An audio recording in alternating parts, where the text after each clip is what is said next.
Action 7 News. Every year on the 4th of July, it's not rare to hear the sound of gunfire. Many call it celebratory, but what goes up must come down. And as Target 7's John Cardinelli found out, that type of gunfire is extremely deadly. On a Thursday afternoon in a Southwest Valley home, Ouch. Alyssa Bolden and her father share a quiet but concentrated game of checkers. Gotta let me win on this one.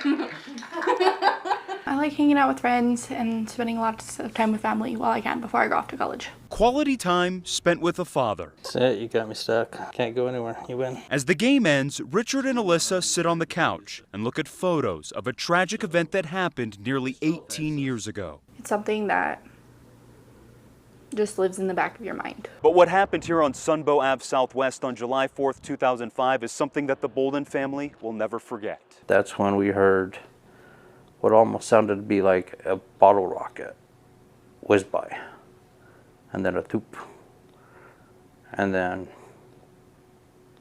Alyssa just started screaming. She was being held by her grandmother when she had been hit by a stray bullet someone fired into the night sky. It went through her head and got lodged in her left shoulder blade. These photos taken moments before it happened. We had no idea at that time what was going to happen. Were we going to lose our child?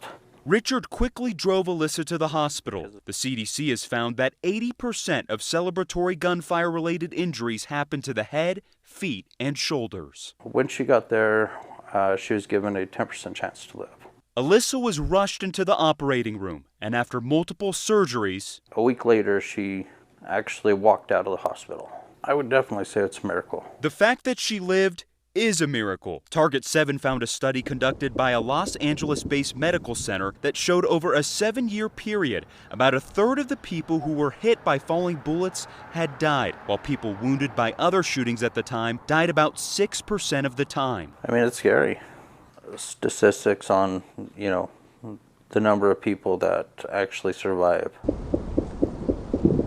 But another scary statistic is how often those firing these rounds are caught. It's extremely difficult. I mean, in some cases, you're talking about projectiles that are being fired from handguns, rifles, from miles away. Retired APD Commander Paul Zeich says catching those who fire celebratory shots are slim to none. If one is caught, it's a crime in New Mexico. But those who have lived through the nightmare believe it should be more than a misdemeanor, which is punishable by a maximum of 90 days in jail. If they're caught doing it, then at that point they should be tried as attempting to commit murder, because essentially that's what's going to happen if they hit somebody. Alyssa has this message to those who may consider firing a gun into the air this 4th of July. Don't do it.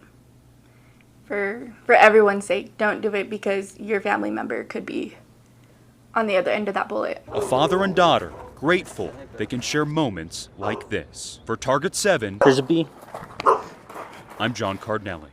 Alyssa plans on attending UNM in the fall and becoming a nurse.